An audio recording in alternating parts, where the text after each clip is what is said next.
ಪ್ರಿಯ ವೀಕ್ಷಕರೇ, ಮಧ್ಯಪ್ರಾಚ್ಯ ರಾಷ್ಟ್ರಗಳಲ್ಲಿ ನಡೆಯುತ್ತಿರುವ ಯುದ್ಧ ಇಂದು 14ನೇ ದಿನಕ್ಕೆ ಕಾಲಿಟ್ಟಿದೆ. ಈ ಯುದ್ಧದಲ್ಲಿ ಇವತ್ತು ಏನೆಲ್ಲ ನಡೆದಿದೆ ಎಂಬುದನ್ನು ತಿಳಿಯೋಣ.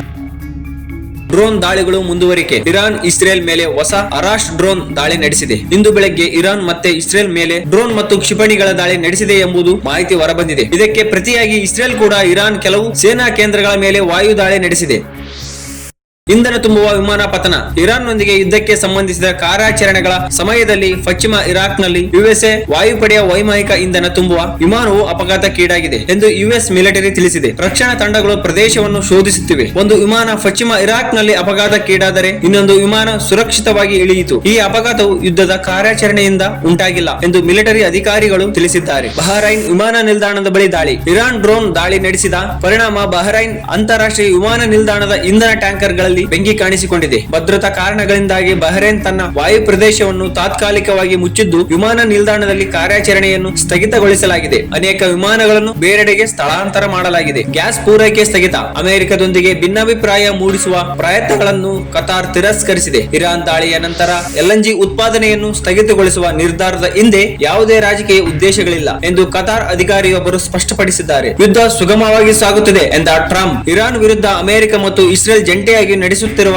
ಆಪರೇಷನ್ ಎಪಿಕ್ ಫ್ಯೂರಿ ತೀವ್ರಗೊಂಡಿದ್ದು, ಈ ನಡುವೆ ಅಮೆರಿಕ ಅಧ್ಯಕ್ಷ ಡೊನಾಲ್ಡ್ ಟ್ರಂಪ್ ಮಹತ್ವದ ಹೇಳಿಕೆ ನೀಡಿದ್ದಾರೆ. ಇರಾನ್ನ ಪ್ರಮುಖ ಆಡಳಿತ ಕೇಂದ್ರಗಳು ಮತ್ತು ಮಿಲಿಟರಿ ನೆಲೆಗಳನ್ನು ಯಶಸ್ವಿಯಾಗಿ ಗುರಿಪಡಿಸಲಾಗಿದೆ ಎಂದು ಅಮೆರಿಕದ ಅಧ್ಯಕ್ಷ ಡೊನಾಲ್ಡ್ ಟ್ರಂಪ್ ಹೇಳಿಕೆಯನ್ನು ನೀಡಿದ್ದಾರೆ. ರಿಯಾದ್ನ ರಾಜತಾಂತ್ರಿಕ ವಲಯದ ಮೇಲೆ ಡ್ರೋನ್ ದಾಳಿ. ಸೌದಿ ಅರೇಬಿಯಾದ ರಾಜಧಾನಿ ರಿಯಾದ್ನ ಡಿಪ್ಲೊಮ್ಯಾಟಿಕ್ ಕ್ವಾರ್ಟರ್ ಸಮೀಪಿಸುತ್ತಿದ್ದ ಶತ್ರು ಪಡೆಯ ಡ್ರೋನ್ ಒಂದನ್ನು ಸೌದಿ ರಕ್ಷಣಾ ಸಚಿವಾಲಯವು ಹೊಡೆದುರುಳಿಸಿದೆ.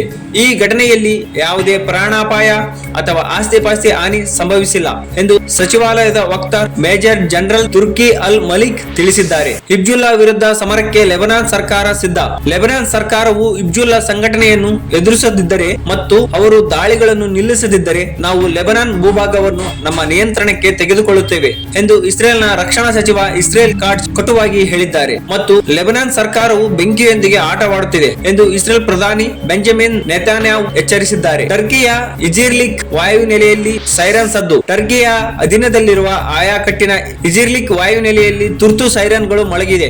ಈ ವಾಯುನೆಲೆಯನ್ನು ಅಮೆರಿಕ ಮತ್ತು ನ್ಯಾಟೋ ಪಡೆಗಳು ಬಳಸುತ್ತಿವೆ. ಪ್ರಾದೇಶಿಕವಾಗಿ ನಡೆಯುತ್ತಿರುವ ಇರಾನ್ ಇಸ್ರೇಲ್ ಸಂಘರ್ಷದ ಹಿನ್ನೆಲೆಯಲ್ಲಿ ಇರಾನ್ ಬೆಂಬಲಿತ ಪಡೆಗಳಿಂದ ಕ್ಷಿಪಣಿ ಅಥವಾ ಡ್ರೋನ್ ದಾಳಿ ನಡೆಯಬಹುದು ಎಂಬ ಮುನ್ನೆಚ್ಚರಿಕೆಯಿಂದ ಈ ಸೈರನ್ ಮೊಳಗಿಸಲಾಗಿದೆ. ಪ್ರಧಾನಿ ಮೋದಿ ಮನವಿ ತಿರಸ್ಕರಿಸಿದ ಇರಾನ್ ಅಧ್ಯಕ್ಷ ಪೆಜೆಸ್ಕಿಯಾನ್ ಭಾರತೀಯರ ಹಡಗುಗಳಿಗೆ ಹರ್ಮುಜ್ ಜಲಸಂಧಿಯ ಮೂಲಕ ಹಾದು ಹೋಗಲು ಅವಕಾಶ ನೀಡಬೇಕೆಂಬ ಪ್ರಧಾನಿ ನರೇಂದ್ರ ಮೋದಿ ಅವರ ವಿನಂತಿಯನ್ನು ಇರಾನ್ ಅಧ್ಯಕ್ಷ ಮಸೂದ್ ಪೆಜೆಸ್ಕಿಯಾನ್ ಅಧಿಕೃತವಾಗಿ ತಿರಸ್ಕರಿಸಿದ್ದಾರೆ. ಇತ್ತೀಚಿನ ಬೆಳವಣಿಗೆಗಳಲ್ಲಿ ಭಾರತವು ಅಮೆರಿಕ ಮತ್ತು ಇಸ್ರೇಲ್ ಪರ ನಿಂತಿರುವುದು ತನ್ನ ಪಾಲಿಗೆ ವಿಶ್ವಾಸ ದ್ರೋಹ ಎಂದು ಇರಾನ್ ಕರೆದಿದೆ. ಈ ಹಿನ್ನೆಲೆಯಲ್ಲಿ ತನ್ನ ನೀತಿ ಸ್ಪಷ್ಟವಾಗಿದೆ ಎಂದು ಎಕ್ಸ್ ಖಾತೆಯಲ್ಲಿ ಹಂಚಿಕೊಂಡಿದೆ. ಪ್ರಿಯ ವೀಕ್ಷಕರೇ, ಯುದ್ಧವು ಕೇವಲ ಭೂಪಟದ ಗೆರೆಗಳನ್ನು ಬದಲಿಸಬಹುದು, ಆದರೆ ಅದು ನೀಡುವ ಗಾಯಗಳು ತಲೆಮಾರುಗಳವರೆಗೆ ಉಳಿಯುತ್ತವೆ. ಇತಿಹಾಸವು ನಮಗೆ ಕಲಿಸಿದ ಒಂದು ಕಹಿ ಸತ್ಯವೆಂದರೆ ಯುದ್ಧವು ಯಾರು ಸರಿ ಎನ್ನುವುದನ್ನು ನಿರ್ಧರಿಸುವುದಿಲ್ಲ, ಬದಲಿಗೆ ಯಾರು ಉಳಿದಿದ್ದಾರೆ ಎನ್ನುವುದನ್ನು ಮಾತ್ರ ನಿರ್ಧರಿಸುತ್ತದೆ. ಮತ್ತಷ್ಟು ಅಪ್ಡೇಟ್ಗಳಿಗಾಗಿ ನಮ್ಮ ಕನ್ನಡ ಪ್ಲಾನೆಟ್ ಯೂಟ್ಯೂಬ್ ಚಾನೆಲ್ ಅನ್ನು ಸಬ್ಸ್ಕ್ರೈಬ್ ಮಾಡಿ.